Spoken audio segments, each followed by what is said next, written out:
It is Friday once again for us here at Prepper Talk Radio. Thanks for joining us. And for those of you who are listening, it is also Friday. Well, that's true. I hadn't thought about that. Can you hear me on there? Let me turn you up a little I'm bit not here. getting any. Let's see what we got going I'm on going to here. chase the cables for a second. Okay, maybe I can hear you. Maybe turn you up a little bit. All right, we're spiking the mics. Anyway, let's get right into it. We've got our guest here. Yeah, I can hear you, Scott. I think we're good. We're good. Let's I can hear me sure too. Talk right on the mics here. Yeah, there we go. We've got a special guest here, Suzanne Sherman, but let's first do our due diligence with Survival Medical. Survival-medical.com, our wonderful sponsor. Please go to their website, check them out, buy some first aid kits. We use them regularly and highly recommend them. And they are one of the best companies for bulk purchasing. So if you've got a group, you want to do a group purchase, give them a call. They'll take care of you. They'll give you whatever it is you're looking for at the most incredible prices they won't put on the website. So give them a call, check it out. Today is going to be a lot of fun. Yeah, let's introduce Suzanne and let her take the mic for a second so I can check her volumes here, levels here. And Suzanne, tell us who you are, what you do. We've had you on before. You've been on with Paul Jensen and maybe even other shows as well. Yes, it's nice to be here. I was also on the Maxon and Platt's show. Okay. And it's a delightful experience to be back. You know, prepping is near and dear to my heart. I got into this game almost 10 years ago. I was born and raised in California. I used to be terrified of earthquakes. As a kid, I was always fearful of it falling off into the ocean, as we're told. But once I became a mom, I realized that wringing your hands is not an acceptable option, and preparedness was the way to go. I have a daughter that refuses to watch the movie 2012. Right, where California essentially falls off into the ocean. Well, I have a friend that refuses to go to California. Oh, wait, that's you. That's me. That's me. you. He does not for that reason. It's Shane doesn't want to go to California. Sorry, the communist state of California, yes. Right? The People's Socialist Republic or whatever. I don't know. Whatever it is, he does not like going there for any reason. I've had to go there for business and such. But enough about me. Suzanne, tell us a little bit more about what you do, because you have a radio show called The Renegade Rambler, correct? Yeah, we started a little network of our own called the Renegade Rambler Radio Network, and I have a show on there called the Wasatch Report. There we go. Before that, I was on another network, and I had a show called the Suzanne Option, where, again, I talked about prepping, survivalism, also constitutional and history issues. I was a guest on her show. Yes, you right, were. that's right. And the reason I got into that was I had taken my boys on a trip that was 6,500 miles. We covered over 20 states, and I became aware of the false narrative of history and our founding generation. That got me on a radio show, Weekly Spot. Then I ended up with my own show, and I also decided to take this platform and use it to educate people not only on our history, our constitutional history, but about a very important topic of preparedness. So I cover a little bit of everything. It's hard to find a niche, but I just love to talk about all of it. Well, and I love it because it's something that's very important that's often overlooked, especially now in our current society. People are so narrow-minded or they're... We use the term "waking up" a lot, right? People need to wake up. Really is the correct brainwash is the correct term. They're dumbed down. America's dumbing down, and has been for a long time. I mean, it's just all part of the agenda. The more complacent the society, the easier it is to run the country, right? Easier it is to take power and do what you want with it at a national level. And so today is interesting because we usually don't go. We as Prepper Talk Radio, we try to stay away from politics, right? It doesn't matter what your politics are. We talk about the skills, the mindset, the tools, and the gear. That's where we really get geeked out. Yes. But today we want to talk about martial law, and that's actually we're going to talk about the coming zombie apocalypse. Oh, really? Yes. Thanks for changing the topic the last second. Again, Well, it's kind of the same thing, right? We are the zombie. Well, let's look at this a little different angle angle here. give us your spiel. The zombie apocalypse. We talk a lot about the our military, our reserves, and our police officers, our sheriffs. They would never turn on us, right? I mean, that's what our highest hope is, right? That they're going to have our backs. Theoretically, right? And I think a lot of people still believe that, and I hope that's true. But could this be our next zombie apocalypse? Martial law. Not us as the zombies, but as still trying to. You guys are just totally blank to stare. So Shane, what define who's the zombie? The zombie would be the military, those who impose martial law. Okay. I know I'm throwing you for the loop here, so let's just continue on. Yeah, but keep that in the back of your minds. That would kind be of threw us into the left field and then dug a we, hole and pushed us into it. That didn't make sense. Yes, I meant to. But we still love you. I did that on purpose. We still appreciate you very much. I'm glad. What the crap? I feel like we are now our own zombie TV or radio show. We are the Talking Dead.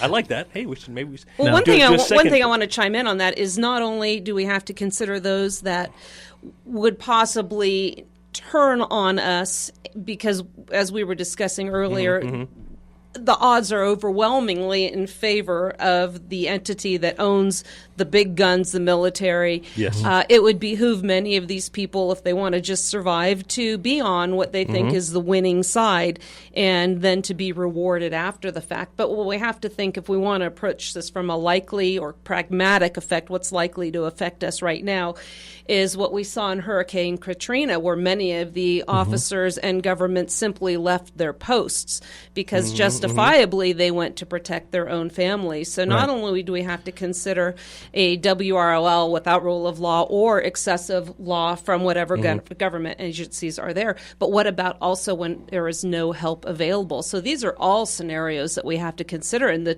my timing here is somewhat fortuitous because now we have Hurricane Harvey about to hit Texas dead on. So we are likely to see a replay of what happened in Hurricane Katrina, and it remains to be seen if people have learned from this lesson. So let's back up just a little bit. Let's talk about what exactly is martial law and how is it declared or how is it enacted?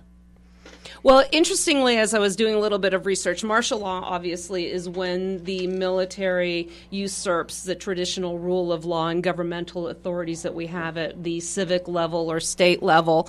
I was doing some research. Pakistani former Prime Minister Bhutto describes martial law rests upon the sanction of force and not the sanction of law.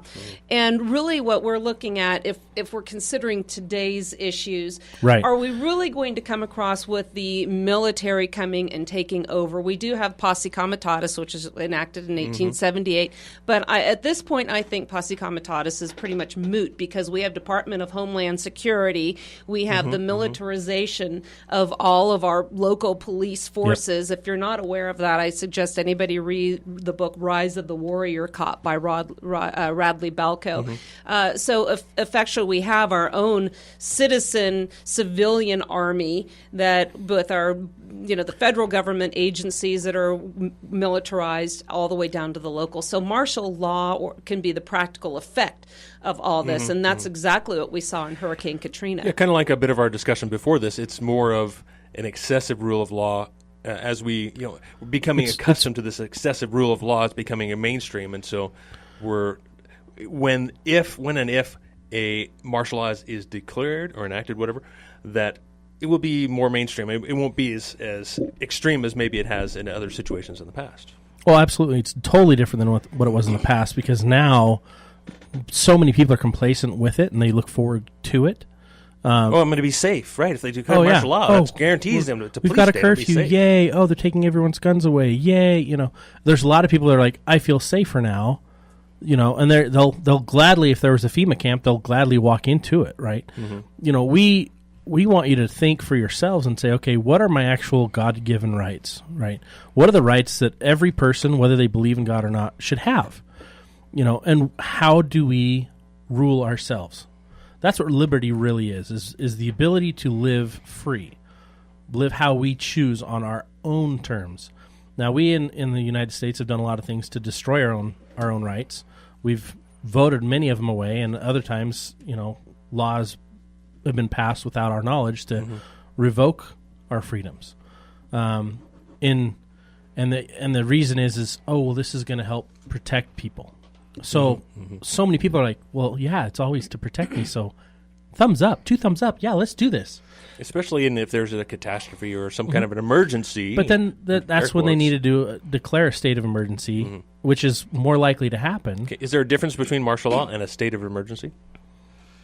I think we've evolved into what they call a state of emergency with FEMA, with DHS. I think martial law is something that, it's a nice theory to talk about, but the practical effect is really what we see again in Hurricane Katrina.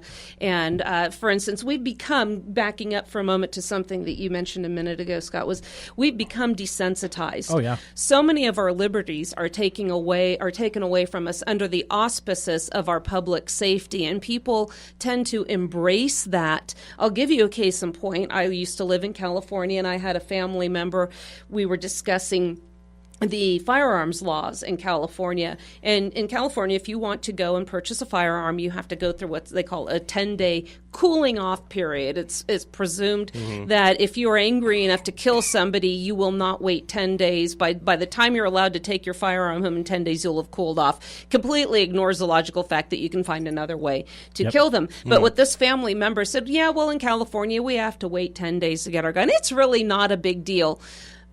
This is a perfect example of how we are conditioned. And if we accept that, then we will accept, now you have to have a bullet button, which is an exterior tool that you have to use to release a magazine on a semi-automatic so it takes more time rifle. And it takes more time. And that was the compromise. Okay, now we have the bullet button. Fair enough. Now the latest march against firearms rights in California is to ban the bullet button, which they had previously agreed to.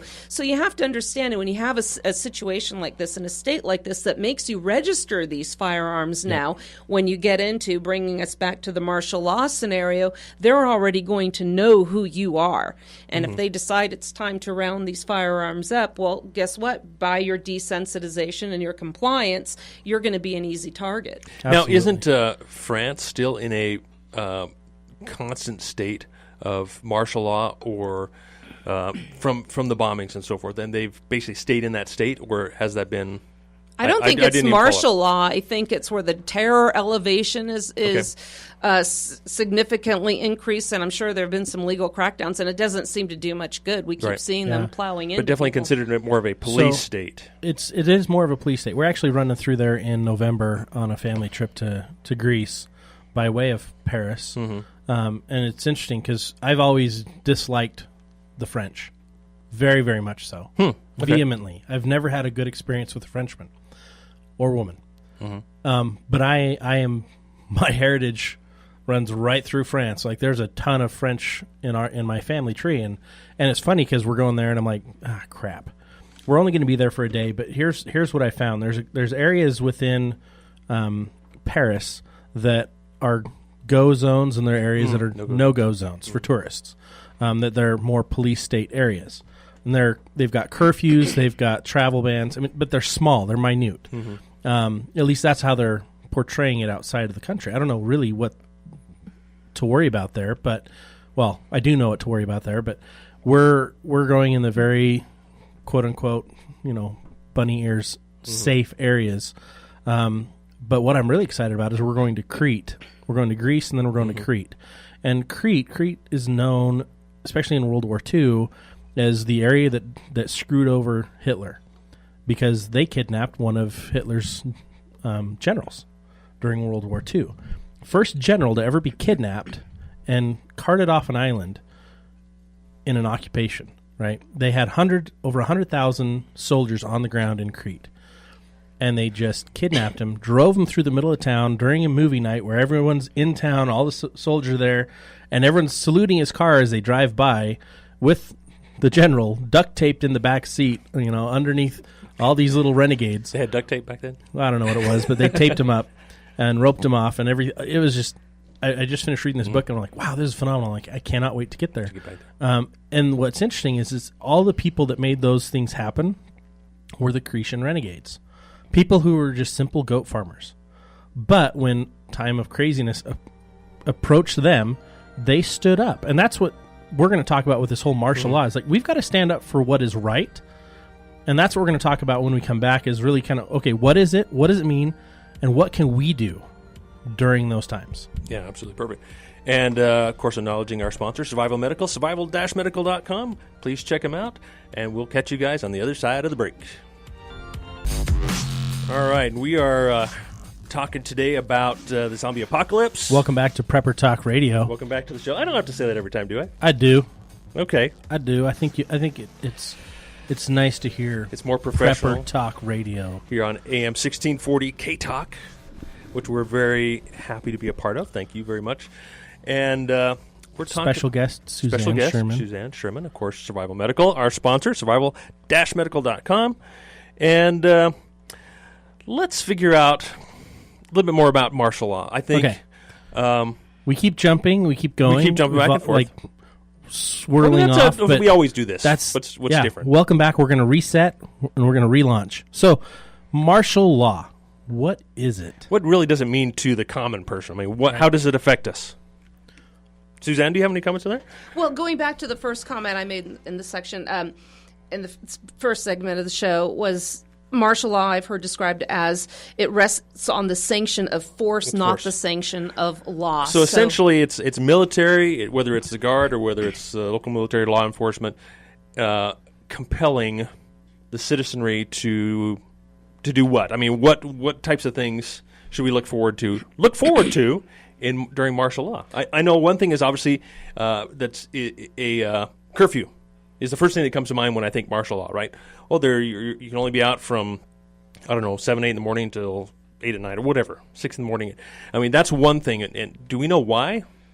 Well, I think what we have to do is explore also the various scenarios that are most likely. Martial law in its purest form, really we're talking about a military takeover or usurpation of our form of government. And I don't think we are likely to see that. What we are likely to see is if you want to look at either social unrest or if there's a natural disaster. We mentioned Hurricane Harvey, which is about to hit Texas. We will see what happened, what lessons were learned after Hurricane Katrina. Now, during Hurricane Katrina, what we saw wasn't exactly martial law with the military per se, but certainly a law enforcement or government takeover of traditional rules of law. You had citizens who had gone looking for the safety of the, that sports arena there. They locked the doors and they were locked in. To leave. Help was not available because, first of all, police, the system simply overtaxed. Many police officers abandoned their posts to protect their own families. We also had, after the threat was over now, there was a woman who, her name Patricia Canny, and you can look this up. Yeah. Just look up Hurricane Katrina. Gun confiscation was a huge issue. After the threat was over, they even had California Highway Patrol officers coming to her home. Now, this obviously is not martial law, but this is law enforcement, and as I referred to earlier, it's been so militarized, they might as well be the military. So I think martial law emergency scenarios are pretty much synonymous at this point. Yep. So she was in an area, there was a mandatory evacuation. She was safe. She was high and dry. She had food. She had water. She had shelter. Her house remained intact. She had her animals. She did not want to leave her animals because she was not allowed to bring them to a shelter during the hurricane. Her decision as an adult was to stay there. Police showed up at her door. And they said, well, what are you going to do after a lengthy discussion? Aren't you afraid of looters? Now, let's learn from this and learn where they're going with this. And she said, no, I'm not. Why aren't you? Do you have firearms? Yes, I do. That was her second mistake. And, well, can we see it? There's her third mistake. When they saw this and she had this gun in her hand, she didn't cover anybody. She didn't point. They charged her, threw her against the wall, and dragged her out. They protected and served the living crap out of this woman. They broke her shoulder in 2 places and chipped her tooth. This was a woman that was in no danger. There were reports of people that were traveling around, and they were armed, justifiably so, because there was no protection available. Right. There was also bands of roving, we have opportunists out there, okay, that aren't going to abide by any law and whose behavior is questionable even under normal circumstances. So you'd be crazy not to be armed. Well, these people were contacted by law enforcement that was out there. Their guns were taken away. There was an individual said that his heirloom pistol, pearl-handled pistol, was slammed to the ground. And officers, after the fact, have admitted a lot of these firearms that were confiscated, if they were nice, they just kept them. They kept them. So, it's up to you. You have to ask yourself, how do we avoid these situations? Well, I think one of the simplest things is keep your mouth shut. Right. This is when when we preppers like to get into a lot of different military terminology, right? But it's security. It all goes back to security. Our security first and foremost comes from our ability to keep our mouth shut and not share what we don't need to share. It gets us into trouble more often than not when we open our mouths. Think of all the different scenarios in your life where opening your mouth and expressing too much has gotten you in trouble. Everyone can look back on dating and give a million examples of things that they've opened their mouth and said that have ruined a date, ruined a relationship, But then think about, okay, times you've been pulled over, other things. Have you opened your mouth and gotten yourself into more trouble? I honestly, I got pulled over once, and the officer's like, hey, were you where you did this? And I said, no, but I was speeding, so go ahead and ticket me, I understand. And he just laughs at me, and he goes, seriously, you just gave me a reason to give you a second ticket? And I'm all, no, I didn't do the first thing. I'm like, I don't know who you're thinking what that was, but I'm like, I did speed. And we got into an argument over what I did, so I ended up getting 2 tickets. Oh, well, I got them both knocked off. But still. Yeah. I shouldn't have even said, I didn't do that, but I was speeding. I should have just been like, I didn't do that. I was honest. Or you really not even say, thing. Exactly, you think you're doing the right thing, right. But best is just maybe not even keep say your anything. Mouth shut. Nobody needs... Excuse me. Nobody needs to know how many guns you have. Nobody needs to know how much food storage you have. G.W. Bush put in right before he left office a executive order saying we cannot have more than, I think it was a 30-day supply of food in our homes. If you do that, you're considered hoarding, and you're a detriment to society. Excuse me, I'm society's best friend if I've got more than 30 days food, because that's what we're all going to be eating. Everyone in my neighborhood is going to be eating our combined resources until we can get new resources. Not until Big Brother or government can come in. No, it's until the crops come in. But don't try and explain that to the cop at your door either. Right. You don't need to. Yep. And there's no reason for him to stay there any longer than he needs to stay there. So I guess looking at this experience that this lady had, what should she have done when the cops came to her door? I mean, what's the proper thing to The proper thing for her to have done, particularly from a legal perspective, even assuming that law is being thrown out the window here, because we had a mandatory evacuation in effect. So the question first is, for her it was moot. We'll get to that in a moment. How do you address a mandatory evacuation if you decide to stay? But let's skip forward to now the police are at your door, and you're under no obligation to tell them anything, but it's easier said than done when they've got their guns there. They're all swatted out, and they're obviously very intimidating. The response is to obviously remain very calm and say, I have chosen to stay here. You are not welcome on my property. I have adequate food and supplies, and I am not concerned about my means of defense. Thank you very much. And don't let him in the house. And don't let him in the house, right. And engage them as little as possible. And now here's the other thing. When they start asking you, do you have firearms? I would say I would just lie. Quite honestly, I would say, no, I do not. Well, that might give them reason to say, well, you can't defend yourself because of looters. I am not concerned with my defense. I will handle that.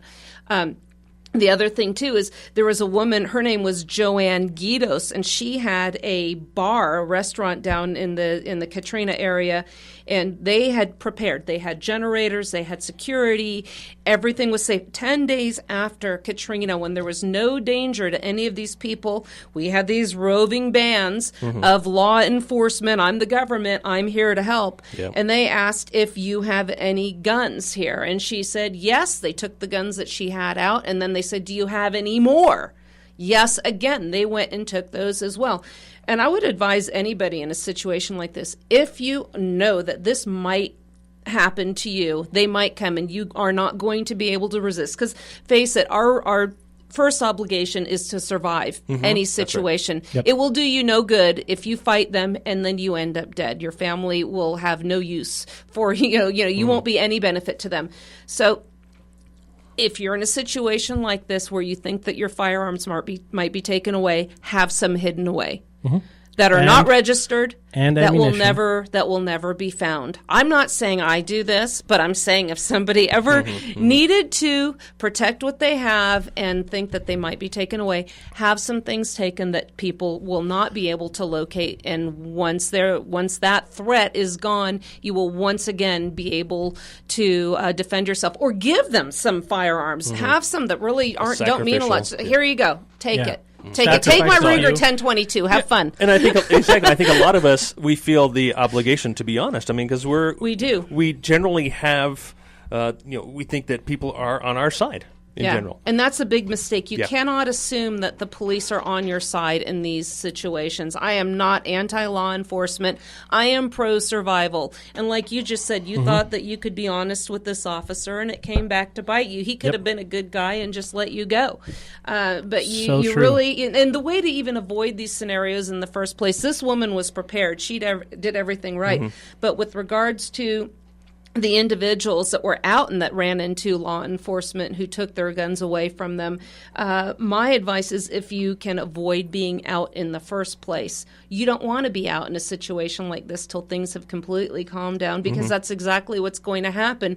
You're going to have lawless behavior either on the part of law enforcement or what I call the opportunists, who are going to take advantage of this situation. So try to be prepared and have everything you need in the home. Have your food, your shelter, your water, your power, whatever you need, so you can ride out this storm, or in the alternative, get out. During Hurricane Matthew, I will say Nikki Haley did make arrangements, and the animals, one of the reasons people don't evacuate is they don't want to leave their family members, their four-legged family members behind. There were accommodations at the shelter so people could take their pets. And another thing I learned from this is just, and this is common sense when it comes to firearms, don't put your hand on your gun. Don't pull your gun out and show them your gun.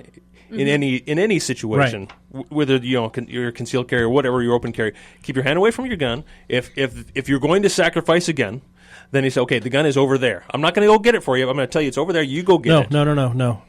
No? Do not say the gun is over there, because you just gave them access to your home. Well, no, if they're if they're already in the home, like her and they're allowed to then go search because you invited them in. Exactly. That's one thing why I said, okay, do not let them in your home, because once you've let them in, they can now perform a search, essentially. But if they're in your home and you're going to give up a gun or whatever, like this lady did, so it's in my pocket. You can reach in. I'm going to keep my hands away from my gun. So that's all I'm saying right there. But yeah, Scott, you're absolutely right. But they're gonna also ask for your ammunition for that, right? So they're gonna want to confiscate that. Now, I've heard of instances where they've confiscated the ammunition, the guns, the ammunition, the cleaning and maintenance tools for your firearms. So whatever you let them know about, they'll want to take, because that gives them a foot in the door, so they can go look for other stuff. And with the food issue, now they can say, "Oh, well, you're hoarding food, and then the community needs food, so we're going to take all of your food, and you can come get some of it when you get in line with everybody else." And don't keep your guns and your food in the same place. Be smart. I mean, the most important thing is we need to make sure that we're taking care of ourselves and our community that is working together, right? My whole belief system is we need to be prepared first, so that we can have a prepared family, and that by creating prepared families, we can create prepared communities. If we can create a prepared community, everyone's going to give the same answer. Oh yeah, we're safe. Our whole community has a community watch. We're taking care of ourselves. We're not worried about our security. It's taken care of. You can go now. You just touched on the crux of the issue of why I left California. I was surrounded by people who were slaves to the state, who looked to the state for all the assistance they would need. For instance, I was having a discussion about firearms with a couple of the moms in the area, and one said, "I don't know why anybody would ever need to own a handgun." I said, "Well, we have a lot of gang activity around here. How would you feel? We have home invasions are prevalent. If somebody kicked in the door right now and grabbed your child And one mom quipped, I would call 911. And the other one said, I would hope you would have your gun close by. And, you have to consider with 911, if it is available in a situation like this at all, because we're talking disaster, but let's just assume normal everyday life, about 17-minute response time. Let's even be generous and say 5 minutes. Do you really want to be at the mercy of somebody like this for 5 minutes? That will feel like 5 minutes underwater. Yep. So the reason I left that was to be around like-minded people. So if you have a community of people who are prepared, who can take care of themselves, I guarantee you will not see these kind of roving bands of law enforcement taking guns up in my part of the town in the mountain up there in Colville. It won't happen. That's why one of the reasons I came to Utah. And my neighborhood too. I mean, my neighbors when I moved into the house were like, "Oh, hey, by the way, we caught some kids that broke into your house before you bought it." And these guys are senior citizens. Like, you'd think, no, they're not going to be able to do it. They ran down these teenage kids and caught them and called the police and prosecuted them the correct way. It was awesome to find out that they have everybody's back on that block. We've got a couple of calls here. I think we'll maybe try and get one in before the break here. So let's... Hello, you're live here on Prepper Talk Radio. Do you have a comment or question for us? Are you there? Yeah. Yeah, go ahead. What do the cops use? Well, if you get pulled over in your car and say you have your gun in the car, don't tell them you have a gun.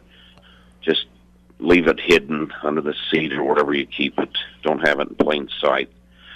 Stupid cops, they'll take your gun and try to what do you call it, empty it, Well, your car is your castle. Yeah, in Utah, you can have a firearm, visible or not. Again, like you said, you are subject to the whims of the police officer, but they, in turn, in present day, are accountable for their behavior while they are on duty. In fact, my son was pulled over when I was a passenger, and the police officer saw my open carry gun on my hip, and I didn't even think to mention it. We ended up having a nice discussion, and he let my son off with a warning. Perfect. Okay, we're going to go to a break here. Thanks for listening to Prepper Talk Radio, and thanks for visiting our sponsor, Survival-Medical. Thanks for the call. You can hold up if you want, or call after the break. Catch us again after our sponsors' commercials. All right, we're just going to come right back in. Welcome to Prepper Talk Radio. You're listening to Scott and Shane and Suzanne here on 1640 AM K-Talk, and we still have a caller online. You want to continue on with your train of thought? Yeah, I had a couple, maybe. Yeah, please do. Here. Anyway, Sheriff Windrer, thank God he's gone. He didn't sign that sheriff's thing. 29 sheriffs. There was 28 other sheriffs, county sheriffs, that signed it in the state of Utah. If he said he didn't sign it because he doesn't think people have the right to own a firearm, and he also said that you don't have a right to carry a gun in your car, even though it's state law. He says it still has to be locked in the trunk and the ammunition in separate lockable cases, even if you buy it from a gun store. Yeah, he sounds like a Californian. Well, that's his philosophy. He does not believe that we should carry guns anywhere. And why are they? Now, if you get pulled over, don't let the cop clear the gun. Don't even tell him you have one, even if you got a concealed carry license, which I don't believe in, because that's still the man with his boot on your neck. You and Suzanne are on the same page. Anyway, Second Amendment says the right to keep and bear. That means you can carry. That's okay. And anyway, why are they taking the guns from people in the homes and that? Yeah, and we're definitely going to get more into that and how we can. I mean, this one guy in Katrina, he told them to go to hell, and they went away. I mean, they were probably 100 feet apart, but he was a guy like in his early 60s, and he says, "You just go to hell. You're not taking my guns." And there was about 5 cops there, and they left. It's interesting because this is a parallel to criminal behavior. They will go after the easy targets. If you are assertive, if you know your rights, and you stand up to them, you saw just in that example, they will walk away. If you try and comply and say, "Oh yes, I have these firearms," and act like you've done something wrong, they're going to drop the hammer on you. So, like I said before, if you have to survive the situation and perhaps sacrifice one, always have something that once they're gone, you can continue on in your due diligence and protecting your family and your property. Yeah, thanks for the call. We're gonna let you go, and we had a few other calls that we missed. So feel free to call back in and express your your point of view. Okay, so we're going to continue on with the martial mandatory there evacuations. We go. Mandatory evacuation. There was we go. Our next topic within martial law, and state of emergencies, because it's something that can happen. We just saw it not too long ago when there was the fires in Harriman. Okay, there were mandatory evacuations there. And then this last year, there was the down by Bryce Canyon. That fire down there, there were some, or Bryan Head, sorry. Bryan Head. There were some mandatory evacuations there as well. Now, different types of mandatory evacuations. Those were, hey, if you don't go, you risk burning alive. Whereas in a state of emergency or a martial law scenario, it's a control issue, right? They want mandatory evacuation so that they can know where everyone is, right? That might be that there's some danger, but usually it's we need to be able to account for everybody, and so we're going to move you to this place where we can round you up. That's where a lot of us start thinking of FEMA camps and other issues like that, so you don't want to comply with that. But what can and can't we do, Suzanne? Well, it's an interesting question, because if you choose to stay in an area that is dangerous and there's a mandatory evacuation, do they have a right to forcibly remove you from your home if you choose not to leave? And I am of the liberty mindset that if you choose to be stupid and endanger yourself, they should move on. You could maybe something can be done ahead of time where you file with the local law enforcement officers, I refuse to hold or to indemnify them against any liability should I choose to stay here and not leave my property. Now look at the people again in Katrina who were clearly in no danger. They didn't have to leave. In fact, law enforcement wasn't even trying to make them leave. The sole goal was to disarm these people. It had nothing to do with their safety, because if they wanted to keep them safe or they wanted to help them, they would have had a big truck out there passing out bottles of water or maybe some food for them. But that clearly isn't what we saw. And then before another hurricane that was coming in North Carolina, there was talk about rounding up firearms as well. So again, we're not seeing the government trying to protect the people in these instances. These were all about gun confiscations. Now with martial law, martial law wasn't necessarily declared in these two instances, correct? It was again, just more we're saying emergency. that this is synonymous with Right. the emergency responses, with State of FEMA, with emergency. DHS, Right. and when we have the law enforcement agencies coming from outside of the state to take away your firearms. Martial law, it's the same practical Right, because effect. in martial law, they do basically you lose your freedom of search and seizure. They're going to come and take you whatever lose they want. all rights of due process. Okay. You are not going to have any of those, and your goal is simply to survive the situation. So there's a slight difference between state of emergency and martial law, where state of emergency... Right now there is. Right, yeah, there we go. I think that's the thing. Right now there's a slight difference, or at least more than anything, there's a perceived difference. But when enacted, all bets are off. There's no guarantee that they won't overreach the scope of what they're supposed to be doing. So as prepared people, And we should... that's what Katrina teaches us. The overreach was ridiculous when they were taking guns and when they were taking resources from people that were intending to stay there, who were law-abiding citizens. That's the overreach, and that can easily happen in any scenario, and that's what we need to be prepared for. So whatever other freedoms can be suspended in martial law? I mean, what else? Pretty much all Pretty of much them. everything. I mean, Everything. they can break into your home. I mean, because the question becomes, what is your redress? And you're really not going to have any. I can give you a case in point. Arguably, was this martial law? But in the 1940s, we rounded up 110,000 Japanese American citizens under the auspices of national security when there was no logical nexus between them and a threat to our security. Now, did they have any recourse? They were taken from their homes. They lost their businesses. They were kept in these cabins in very, very poor conditions, very poor shelter. And what recourse did they get? I think maybe 40 years later, there were some reparations down the Apology or road. something, yeah. When I was in high school, we had a movie about this, and they interviewed some of the people that were interned. And when they were questioned about their loyalty, one of the responses was, well, when your mother and your father are fighting, do you pick a side or you just want the fighting to stop? So we had a case called the United States versus Korematsu where the government's illegal behavior was upheld. So you're going to see the government back up and justify acts illegal or not.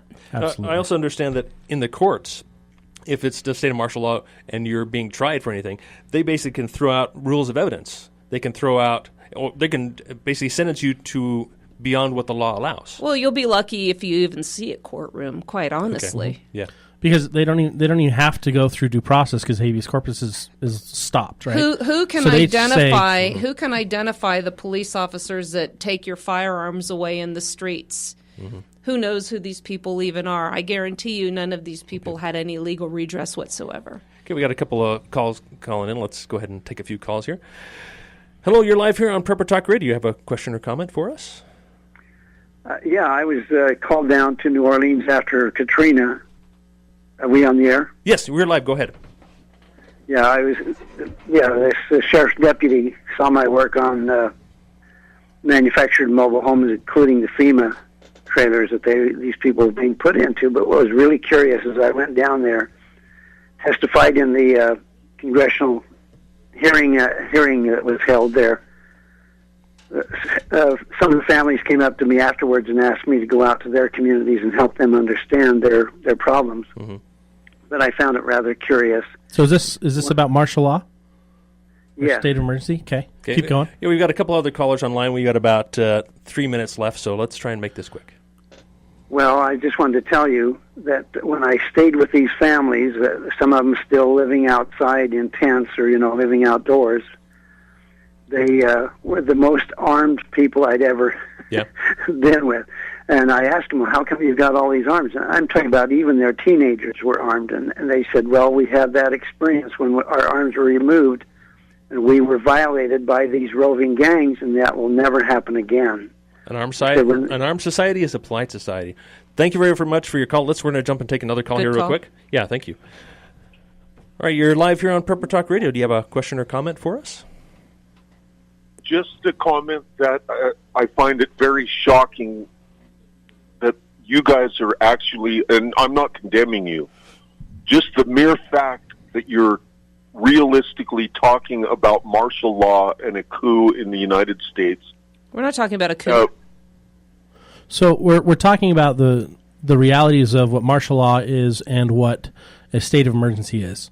Not that we're not saying that there's going to be a coup. I don't think there ever will be. I didn't say that, but there will not be any martial law in the United States without a coup. I'm just saying I'm shocked. I'm shocked that things have fallen so far that we have to talk about common sense people are actually discussing seriously martial law in our country.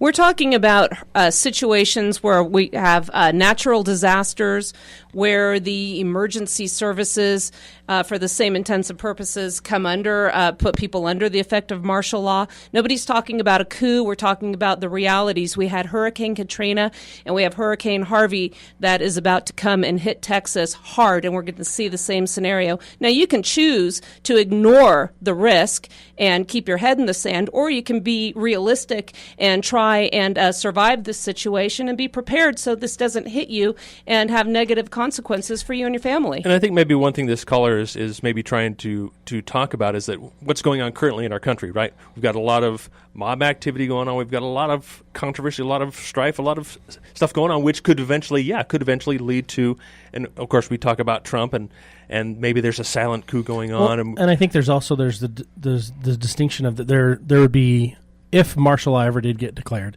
it wouldn't be national, right? Yeah, I think it would start off very geographic. It'd be like, okay, confined to different cities. For example, if Charlotte were still going on crazy right now, they could declare martial law in Charlotte, right? And that's where it would start. Would start something small, and it would go and grow from there. I think that's the difference. I don't think we're talking about a military takeover of our entire country in a coup. Yeah. But again, we're rife with social unrest and natural disasters right now on local levels.